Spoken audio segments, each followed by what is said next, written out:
네, 월스트리트 모닝 브리핑 함께하고 있습니다. 이번에는 글로벌 인터뷰 3프로TV 이코노미스트 김한진 박사 함께합니다. 박사님 어서 오세요. 네, 네, 안녕하세요. 오랜만에 네. 뵙습니다.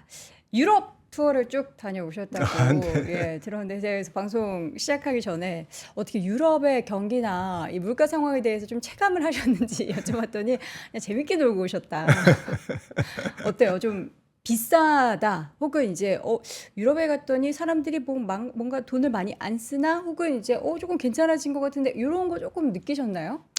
뭐 짧은 기간이라서 네. 체감적으로는 많이 못 느꼈는데 네네. 물가가 예전에 비해서는 엄청 올라가 많이 있습니다. 올라갔죠. 네, 사실. 그래서 그러면 이게 우리가 지금 물가 상승률이 조금 낮아졌다고 그러지 않습니까? 네네. 그런데 이게 새삼 이 누적 물가, 그러니까 2년 전이나 3년 전, 뭐 혹은 음. 1년 전에 비해서는 물가가 30%에서 뭐 네. 40% 지금 올라 있는 상태, 뭐 어. 품목마다 다르겠지만, 네네. 그래서 사람들이 좀 돈 쓰기를 음. 굉장히 조금 힘들죠. 주저할 수밖에 없는, 음. 미국이나 우리나라 다 똑같지 않습니까? 그쵸. 네. 전 세계가 사실 지갑을 닫고 있다라고는 하는데 참 그러니까 어제 뭐 소매 판매 미국 쪽 발표된 것도 보면은 약간 소비 둔화 조짐이 보인다라고는 하지만 그래도 막 이게 되게 우려하고 심각할 만한 상황은 아직은 아닌 것 같다라는 생각은 드는데. 네, 그러니까 상대적으로 누적 물가가 많이 올랐음에도 불구하고, 음. 그러니까 짜장면 값이 7,000원에서 만 원으로 올랐음에도 네. 불구하고, 지금 전 세계가 소비가 그래도 음. 크게 둔화되고 있지 않다라는 것은 음. 사실은 경기가 굉장히 기저에 강한 것이죠. 음. 경기 기저가 굉장히 강하다. 네. 뭐 어제 뭐 미국 소매 판매 말씀하셨지만 헤드라인은 0.1% 예상보다는 조금 낮아졌지만 그래도 뭐 조금 0.1%라는 것은 전월비 그렇게 마이너스는 아니거든요. 물론 근원은 이제 자동차 제외하고는 마이너스인데요. 네. 그리고 이제 휘발유 값이 그래도 미국은 많이 떨어져서 지금 주유소 판매, 그러니까 소매 판매 중에서 주유소 판매가 이제 마이너스를 찍었기 때문에 그래도 이제 조금 차분한 소매 판매가 나온 것이고요. 네. 조금 특이한 것은 지난 5월 CPI에 조금 물가 항목 중에서 외식 물가가 아직 안 떨어졌는데 어제 소매 판매에서는 레스토랑 소비가 줄었더라고요. 식당이 마이너스 0.4% 전월비. 네. 그래서 적지 않게 많이 밀렸기 때문에 4월에 비해서는 식당, 레스토랑 매출이 그거는 조금 6월 CPI에 좀 긍정적이지 않을까 이런 생각도 좀 합니다. 네. 자, 그럼 오늘 우리 또 김한진 박사님 오랜만에 모셨는데 어떤 이야기를 하게 될지 총 이제 세 가지 정도를 준비해 주셨어요. 잠깐 또 요약해서 네, 들어볼까요? 만날 똑같지만 시청자분들이 뭐 저 친구 맨날 똑같은 얘기 안 해 이렇게 생각하실지 아닙니다. 모르겠습니다만은 뭐 시기가 시기인 만큼 연준의 금리나 요건이 뭐 경제적인 입장에서 얼마나 충족됐을까? 네. 이제 9월 인하 가능성에 음. 결론부터 말씀드리면 저는 70% 정도는 충족됐다. 70%. 많이 충족됐다. 네. 물론 이제 어제 연준 인사들 중에서 뭐 수전 콜린스인가요? 보스턴 연은 총재죠. 네. 한두 달 지켜보고 이렇게 호들갑 떨지 마라 이런 얘기를 조금 했는데 저는 5월 CPI 보고선 조금 기울었는데 9월 인하로 그래서 파월은 인하하고 싶어 하니까요. 네. 그래서 첫 번째는 이제 금리나 요건에 대한 말씀을 좀 드리고 싶고 두 번째는 금리 인하가 정말 증시의 호재일까? 저는 결론부터 말씀드리면 그렇지 않다라고 생각을 하고 있고요. 반대로 말씀드리면 금리 인하가 좀 지연되는 게 시장에는 좋을 수 있다. 뭐 빚을 많이 진 뭐 대출자라든지 고금리의 고통을 받고 있으신 분들한테는 죄송한 얘기지만 인베스터 입장에서는 금리 인하가 조금 지연되는 게 좋고 역으로 말씀드리면 미국이 연준이 금리를 한두 번 인하할 때까지는 저는 강세장이 좀 살아있을 가능성이 있다. 정작 걱정해야 될 것은 금리 인하를 한두 번 인하하고 그 다음 뭐 두 번이나 세 번이나 할 때는 네. 그때는 재료는 다 소진되고 금리 인하는 다 주가에 반영돼 있고 반면에 이제 경기는 안 좋으니까 네. 그때부터는 이제 정말 맨땅에 이렇게 헤딩하는 이제 그런 굉장히 좀 척박한 증시 환경이라고 생각을 하고 있고요. 네. 마지막으로 말씀드리고 싶은 것은 이제 뭐 금리 인하와 관련된 특징이죠. 지금 진행되고 있는 여러 가지 발생되고 있는 달러 강세부터 시작해서 그런 특징들에 대해서도 조금 짚어볼 수 있으면 좋겠습니다. 네. 자, 금리 인하 요건 어느 정도 충족됐나에 대해서는 이제 9월에 인하를 하기 위해서는 70%가 충족이 됐다.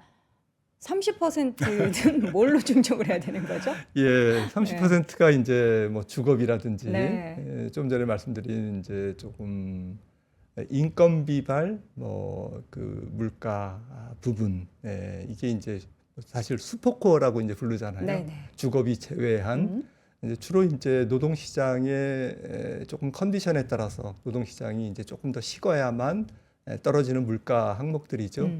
지금 한번 차트를 보시면은 많이 떨어졌습니다. 이렇게 많이 떨어졌는데 그러네요. 2%에 도달하는 시점이 언제냐? 어제도 뭐 6분인가 연준 인사들이 나와서 와글와글 말씀하셨는데 다 기억은 안 나지만 2%에 도달하는 것은 조금 요원해 보인다. 안드레아 그 쿠글러인가요? 잘 등판하지 않으신 분인데 네. 연준 이사죠. 이분이 그랬던 것 같아요. 2% 도달은 조금 요원하다라고 얘기했는데 뭐 이분뿐만 아니라 많은 사람들이 매파적 위원들이 이제 그렇게 얘기했죠. 네. 그림에서 보시는 것처럼 2% 도달은 저는 내년 중반이라고 봅니다. 내년 중반. 그런데 이 음영돼 있는 부분이 이제 연준이 방아쇠를 당길 수 있는 네. 그러니까 명분이 어느 정도는 충족된 이게 숫자로 말씀드리면 근원 물가 2.5%대거든요. 아, 그러니까, 2% 후반대는 약간 아직 애매하고 3으로 올라갈 수도 있으니까. 지금 반올림에서 2.6이지 않습니까? 네. 이제 다음 주에 근원 PC가 나오는데 아마 2.56 해서 반올림에서 2.6이 찍히면 이제 7월 31일 FOMC에서는 금리 인하의 군부를 떼겠구나 이렇게 보시면 될 것 같고요. 제 생각에는 이게 근원 PC가 2.5%에 지금 근접하고 있기 때문에 비록 목표를 달성하는 것은 내년 중반이지만 금리 인하의 명분을 충분히 가질 수 있는 자리다라는 측면에서 70%라는 뭐 약간 이해를 돕기 위해서 숫자를 얘기한 거고요. 큰 의미는 없습니다. 이게 지금 보시면은 이제 그 샌프란시스코 여론에서 발표한 자료인데요. 그동안 연준이 525bp 금리를 올렸지 않습니까? 거기에 대해서 되게 즉각적으로 이렇게 금리 인상이 물가에 잘 먹혀 들어가는 게 있고 먹혀 들어가지 않는 게 항목이 있지 않겠습니까? 먹혀 들어간 항목들은 지금 많이 떨어졌어요. 근데 먹혀 들어가지 않는 항목 525bp를 올렸음에도 불구하고 뭐 올렸냐? 나는 반응 안 해. 이런 항목들이 있다라는 거죠. 그런 항목들이 지금 보시면은 이런 항목들입니다. 이런 항목의 대표적인 게 하우징 이제 두 가지로 나눠서 계산되지 않습니까? 등가 임대료와 이제 렌트비 이 두 개가 지금 마지막 금리 인하의 퍼즐이라는 거고요. 좀 전에 말씀드렸던 레스토랑이 이제 외식이지 않습니까? 외식이 지금 간밤에 5월 소매 판매에서 마이너스 0.4. 이게 지금 조금 떨어지는 신호를 지금 보이고 있는 거죠. 모두 이제 질문하셨듯이 물가가 많이 올랐습니다. 물가가 많이 올라가지고 물론 이제 고소득층은 영향을 안 받겠지만 중산층 이하에서는 영향을 받고 있고요. 조금 더 싼 거 이런 걸 찾고 있는 거고요. 온라인 매출 이렇게 는 게 어제도 소매 판매에서 이런 게 지금 사실은 서민들 입장에서는 미국이나 유럽도 마찬가지입니다. 야, 물가 목표를 2%가 아니라 마이너스 2%로 가져가야 돼. 3년 전에 비해서 지금 엄청 올랐어. 모든 물가가 티플레이션까지 미국은. 그러니까 연준이 2%가 아니야. 마이너스 목표를 가져가. 이렇게 지금 항변하고 있거든요. 사람들은. 보이지 않게.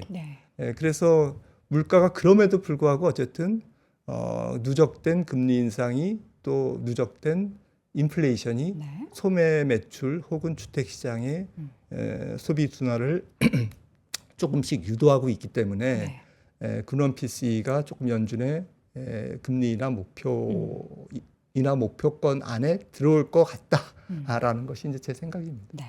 두 번째 키워드는 금리 인하가 과연 증시에 정말 호재일까? 그러니까 금리 인하가 미치는 다양한 금융시장의 그 파장이 있는데 주식시장에 과연 호재일까에 대한 얘기는 이전부터 계속 이제 우려로 했잖아요. 네. 막상 금리 인하 했을 때 그 역사적인 흐름을 보면은 주식은 약세로 돌아섰다. 근데 그 맞습니다. 가장 큰 배경에는 결국에 금리 인하하는 그 목적 중에 하나가 경기가 둔화됐기 때문에 금리를 인하한다라는 그 논리라면 주식시장이 안 맞습니다. 좋다라는 건데 이번에는 모르겠어요. 저는 사실 전문 지식을 가지고 있지 않기 예. 때문에 미국이 뭔가 조정을 잘하고 있는 것 같다라는 생각도 좀 예. 들거든요. 그래서 제 생각이 틀릴 수도 음. 있는 것은 뭐 지금 미국 경기의 기저가 워낙 강한데다가 네.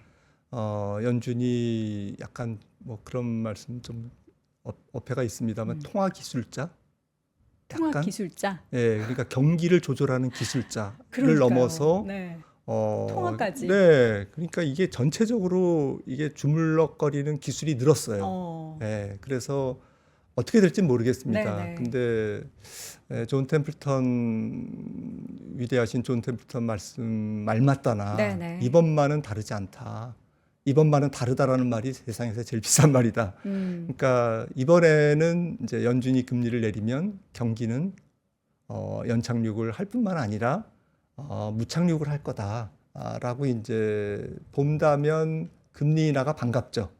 하지만 뭐 과거와 똑같이 연준이 금리를 인하하는 시점부터는 경기가 항상 좀 적지 않게 식더라라는 경험 법칙을 적용한다면 네.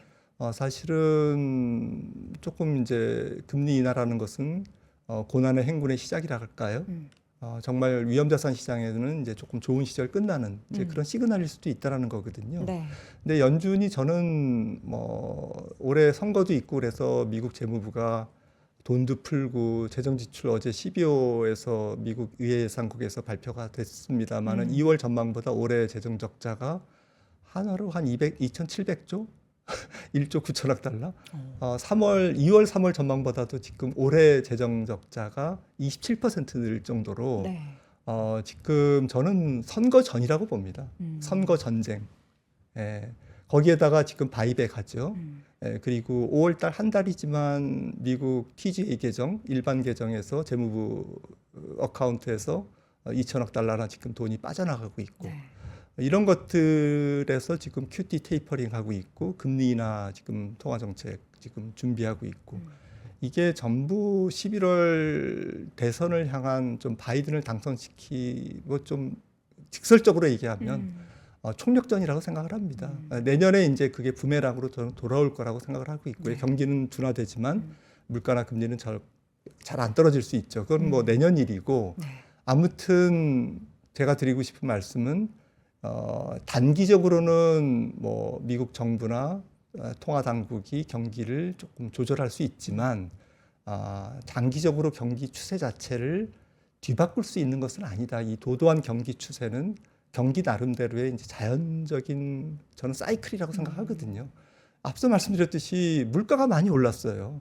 그리고 기업들이 이익이 조금씩 덜 나. 그러면 고용을 줄이잖아요. 네. 고용을 한두 기업들이 줄이다가 쟤도 줄였네? 나도 줄여야지. 그러면서 이익을 방어하기 위해서 고용을 줄이다 보면 아시잖아요. 미국 고용 굉장히 유연한 거 좋은 말로 네. 한 번에 그냥 왕창 자르는 거 그쵸. 아시잖아요. 예, 그렇게 되다 보면 소매 매출 전월비 0.1%가 아니고요. 확 떨어지고 실업률 확 올라가는 시점이 있다니까요.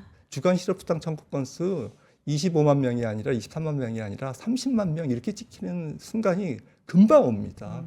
저는 그게 올해가 아니고 네. 내년이라고 보고 있고요. 그때는 연준이 금리 인하를 하는 게 너무 당연해. 너무 당연하지만 주가는 못 오르는 거죠. 그렇죠. 왜냐? 올해 다 올랐잖아요. 그리고 지금 오르는 것은 지금 보십시오. 경기가 좋기 때문에 오르잖아요. 네. 올해 미국 경제 성장률 작년 2.1%에서 뭐 골드만도 2.1 올해 작년에 의해서 말씀드렸던 의회 예산국도 2.0 그래서 IMF는 2.2인가 뭐 그렇게 지금 보고 있습니다. 스트롱해요 올해 경기. 그리고 금리 인하 기대감은 살아있잖아요. 그다음에 기업 실적은 너무 좋잖아요. 주가가 안 올라갈 이유가 없는 거죠, 그렇죠. 지금은. 네. 그래서 저는 오버슈팅이 일어난다라고 생각을 하고 있는 건데 문제는 이제 금리 인하를 한두 번 인하한 다음에 다음 그 한두 번 인하에서 이제 두세 번 인하로 가는 그 시점에는 굉장히 재료가 조금 소진된 느낌, 궁색한 느낌에 처할 거다. 이제 그거는 뭐 그때 가서 고민하면 됩니다.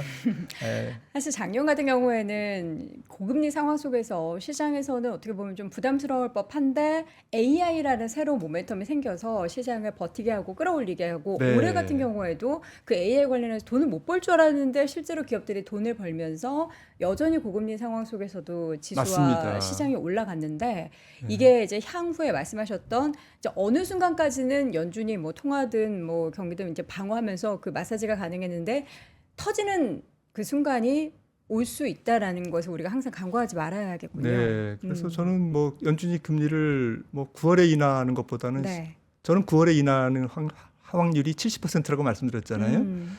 근데 저는 주식 시장을 위해서는 그래도 그걸 스킵한다 그러면 이제 하루 이틀은 떨어지겠죠. 9월에 인하를 기대했는데 네. 나쁜 연준 이러면서 이제 비난하겠지만 그럼에도 오히려 12월에 인하하는 게 이 주식 강세장의 수명을 조금 연장하는데 도움이 될 거라는 거고요. 네. 지금 기업 실적이 조금 좋은 건 맞지만 좋은 만큼 밸류에이션도 높아져 있잖아요. 그렇죠. 그러다 보니까 시장은 미래의 것을 땡겨와야 됩니다. 네. 그러니까 포워드 EPS를 땡겨와야 되는데 가장 손쉽게 땡겨올 수 있는 기업이 미래의 성장성을 담보하고 있는 성장성이 보장되고 있는 AI라든지 이런 성장 기업이잖아요. 혁신 기술이 있는 기업들은 그렇죠. 내년에도 돈을 벌 것 같아 라는 확신이 있기 때문에 이걸 땡겨오면 지금 PR은 뭐 40배지만 내년도 후년도 이익을 대입하면 20배밖에 안 돼. 이러면서 주가가 상승할 수 있는 논리를 찾을 수가 있지 않습니까? 네. 그래서 올해는 조금 이런 성장주에 어쨌든 뭐 조금 파도 타기를 하고 있는데 AI도 그런 흐름이 저는 조금 지속될 것 같습니다. 네. 어느 나라 증시나. 차트 네. 자료 하나 준비해 주셨는데 이걸 좀 같이 볼까요? 금리라는 정말 증시 호재일까 네. 이런 건데요. 뭐 아침부터 장기 데이터를 가져와서 죄송합니다. 2000년부터 이렇게 쭉 한번 흐름을 보시면 이게 네. 음영돼 있는 부분이 연준의 금리 인하기입니다. 그렇죠. 금리 인하기고 이때가 뭐 아실 거예요. 이때가 경기 침체기잖아요. 네. 딱 봐도 경기 침체기잖아요. 네. 금리 인하기면서 경기 침체기고 네. 지금 빨간색으로 해놓은 게 이제 S&P 500인데요. 네. S&P 500이 이 음영돼 있는 부분, 연준이 금리를 내리는 구간에 네. 조금 안 좋았습니다. 밑에 것은 이제 기업 이익이고요. 네. 기업 이익도 연준이 금리를 내릴 때 안 좋았죠. 그러니까 금리가 인하되는 게 주식시장의 호재가 아니었다라는 거고요. 조금 구체적으로 살펴보시면은 이 금리 인상을 하고 동결까지 쭉 올려서 그 다음에 동결하고 있는 지금 같은 구간의 이제 과거의 사례입니다. 네. 지금 EPS와 S&P 500 주가를 그린 건데 깔끔하게 딱 떨어지는 거고요. 그러네요. 다 우상향으로. 네. 2015년부터 2019년까지 거의 한 3년 반 정도 이 기간도 예외 없이 깔끔하게 떨어집니다. 네. 이번 같은 케이스는 EPS가 조금 뒤늦게 움직였죠. 주가는 금리 인하 때문에 미리 바닥 짚고 올라갔고요. 네. 금리 인상에도 불구하고 올라갔고요. 금리 인상이 주가 상승을 막지 못했다. 왜? 경기가 이때부터 좋아졌잖아요. 네. 2022년 미국 GDP가 바닥이었잖아요. 그러니까 이게 이렇게 형성이 된 거고요. 반대로 이제 금리 인하 기간을 볼까요? 금리를 내린 기간. 네. 2007년부터 9년까지 금리를 내린 1년 반 동안 주가와 미국 EPS. 기업의 이익 아주 그냥 폭포수까지 그러네요. 같이 떨어졌습니다. 2019년부터 팬데믹 이전까지 이거는 팬데믹이라는 조금 특수한 상황 때문에 그렇긴 합니다만 EPS는 이제 오락가락했지만 결국에는 떨어졌고요.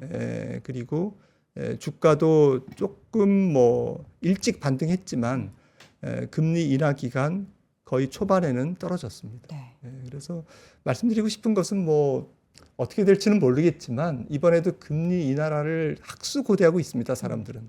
하지만 그것은 경기 침체를 학수고대하고 있는 거거든요. 물론 이제 금리를 적절하게 적기에 혹은 조금 빨리 인하하면 경착륙도 없고 또 경기 하강도 과도한 경기 침체도 막을 수 있다라는 사람들의 기대감이 있지만 거듭 말씀드리지만 저는 연준이 경기 사이클을 스무딩 시킬 수는 있지만 경기 사이클 자체를 완전히 바꾸는 그런 재주는 없을 것이다. 라고 저는 이제 조금 막연하지만 이제 그렇게 정리할 수 있겠습니다. 그러니까 모르겠습니다. 그러니까 더 조금이라도 시기를 늦출 수는 있지만 큰 흐름을 아예 바꿀 수는 없다라는 네, 건데. 그래서 저는 내년에 미국 경기가 침체되더라도 네. 정말 짧고 가벼운 침체일 것 같아요. 왜냐하면 미국 경제가 펀더멘탈이 기저에 너무 좋기 때문에 네. 그래서 분기 성장률 숫자로 말씀드리면 뭐 내년 한 2분기라 할지 3분기라 할지 한 0.1, 0.3, 뭐 그 정도 마이너스에 들어갈까 말까 한 뭐 최악의 경우에는 뭐 한 분기 정도 마이너스 한 0.3 이렇게 애교로 마이너스 한번 찍어주는 그런 정도는 사실은 경기 침체라고 보기는 어렵거든요. 정말 물가를 잡을 수 있는 아주 건강한 조정 중에 하나죠. 경기 네. 조정 과정 중에 하나인데 네. 문제는 이제 조금 이제 경기라는 게 사실 살아있는 생명체잖아요. 그렇죠.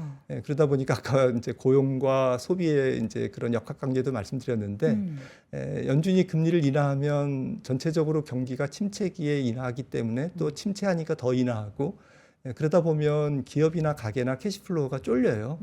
그러다 보면 금리 인하기에 대체로 이게 그림에서 보시는 것처럼 하이힐드가 튑니다. 그러니까 부도율과 연체율이 올라가는 거죠. 네. 왜냐하면 고용이 안 좋으니까 가게는 연체율이 올라가고 그렇죠. 기업들은 한계 기업들은 좋은 기업들은 아무 관계 없습니다. 아마 S&P에 상장돼 있는 우리가 아는 이런 빅테크들은 아무 관계 없어요. 하지만 이제 그 기저에 있는 자잘한 중소기업이나 영세 기업들은 미국도 이제 고금리에 시달리는 거죠. 네. 금리 인하기 때. 네. 금리 인하에도 불구하고 신용 스프레드가 튀어서 부도율과 연체율이 올라가는 게 이 고통스러운 시기가 대체로는 금리 인하기였다는 거죠. 그러니까 어수선하다는 거죠. 금융 컨디션이 전체적으로. 그러니까 우리가 당장 나중에 고민하면 됩니다. 그렇죠. 당장은 아닌데 예, 우리가 예. 좀 이제 계획을 세울 때 예.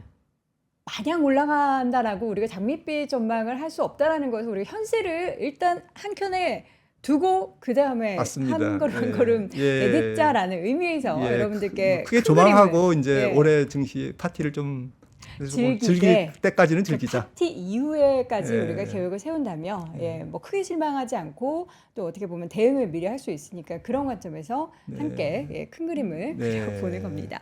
자, 세 번째 이제 키워드로 한번 넘어가도록 하겠습니다. 그래서 이제 금리 관련해서 우리가 좀 주의해서 혹은 이제 유의해서 지켜볼 만한 특징을 어떤 거를 좀 확인해 보면 좋을까요? 지금 시장에 많이 알려져 있듯이 전 세계 경기는 굉장히 차별적이고요. 네. 섹터별로도 차별적이고 앞서 박종훈 팀장님도 얘기했지만 되게 뭐 기업 안에서도 섹터 안에서도 정말 차별이 심하지 않습니까? 이게 이번 팬데믹 이후의 세계 경기의 전체적인 특징이고요. 네. 그래서 이 물가 안정 속도가 저는 좀 느릴 것 같아요.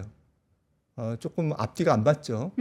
그거는 정말 그러니까 우리가 미국 중심으로 봐서 그래요. 네. 유럽은 지금 디플레이션 상태예요, 사실은. 중국도 제가 볼 때는 제가 진단하기에는 디플레이션 상태거든요. 생산자 물가가 마이너스 지키는 것은 디플레이션 상태입니다. 네. 정부가 살짝 경기 부양으로 소매 매출이 증가하고 이런 것은 있습니다만은 추세적으로는 그렇다는 말씀이고요. 네. 이걸 보시면은 물가 달성에 아직도 거리가 먼 세계 경제를 지금 대변하고 있는데 이게 난 OECD 또 OECD 국가 이렇게 합계입니다. 그리고 팬데믹 때가 2020년 요때죠. 요때 물가에 도달하는 지금 과정의 한 절반 정도 도달했어요. 그러니까 절반 정도 도달했다는 얘기는 물가가 아직 안 떨어졌다는 거예요. 네. 물가가 한 절반 정도밖에 도달을 안 했다라는 거고요. 네. 그런데 지금 경기 둔화 국가는 계속 많아지고 있죠. 그래서 이게 두 분기 연속 경기 둔화가 일어나는 국가들 전 세계입니다. 58개 선진국 이머징 국가 대상으로 OECD에서 산출한 건데요. 이게 계속 증가하고 있지 않습니까? 네. 그리고 QOQ로 하강하고 있는 국가의 수도 아무튼 들쭉날쭉하지만 증가하고 있는 추세고요. 그래서 제가 드리고 싶은 말씀은 물가가 결국에는 어떤 과정을 거쳐서 마지막에 이게 그 물가 목표를 달성할까? 이미 미국은 이제 비정상적인 과열에서 정상으로 내려오고 있어요. 네. 미국 이외의 국가는 조금 이미 식었어요. 식은 상태에서 조금 나쁜 상태로 향하고 있어요. 네. 그런 상태이기 때문에 마지막 과정은 전 세계의 리세션일 것 같다. 크던 작던.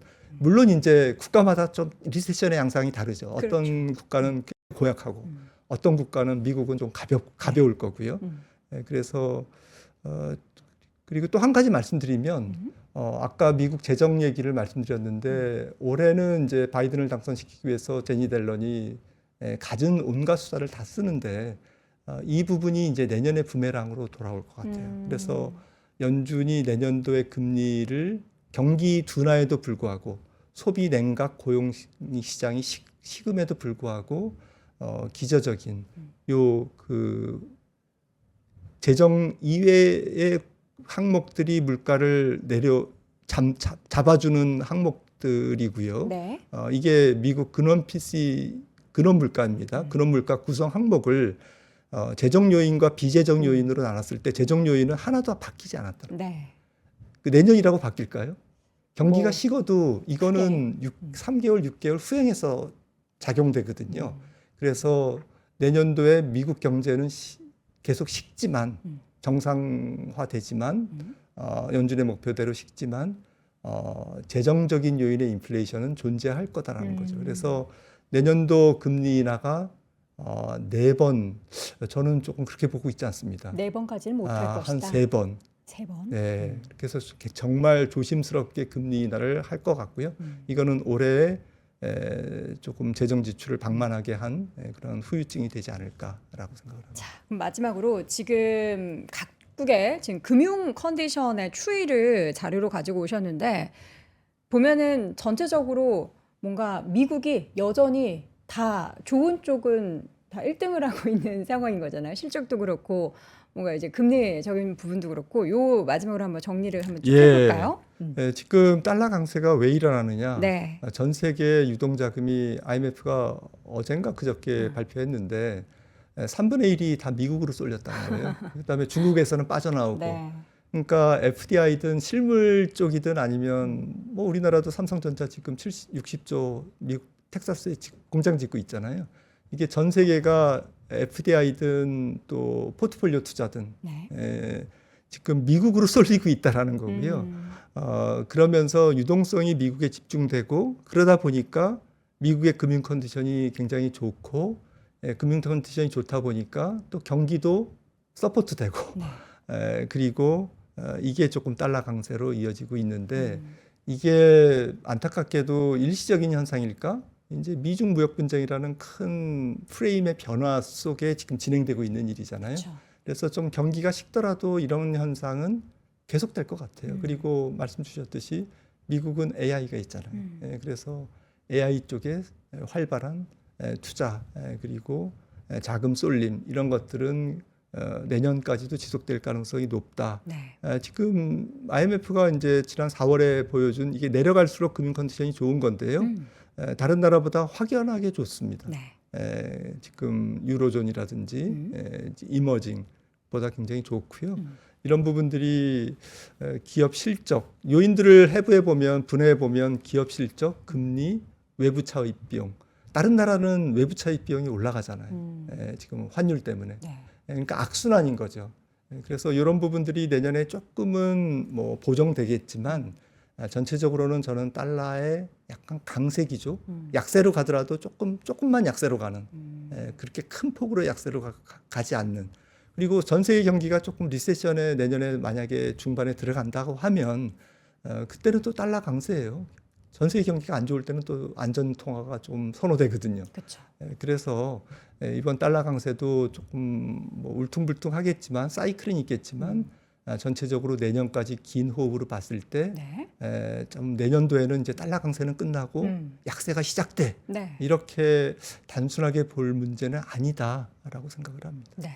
자, 오늘 우리가 이제 엔비디아 시가총액 1위 달성과 함께 막 샴페인 터트리고 막 파티하고 저희끼리 난리 났었거든요. 근데 거기에서 이제 박사님께서 지금 우리가 이렇게 마냥 좋아하는 것만 바라봐서는 안 된다. 큰 그림을 봤을 때는 어느 쪽, 큰 줄기가 어느 쪽으로 지금 향하고 있다는 것을 간과해서는 안 된다라는 부분을 쭉 말씀해 주셨습니다. 어떻게 보면은 좀 차분하게 만들어 주신 것 같아서 이 시간이 굉장히 좋았던 것 같습니다. 예, 감사합니다. 자, 앞으로도 자주 뵈면서 전체적인 큰 그림 그려보도록 하겠고요. 오늘 글로벌 인터뷰 시간 3프로TV 이코노미스트 김한진 박사와 함께했습니다. 고맙습니다. 네, 감사합니다. 박근영, 이선영, 사경인, 염승환 투자 마스터들의 세심한 케어로 건강한 투자 습관을 만드세요. 3프로 멤버십 3프로 앱에서 확인하세요.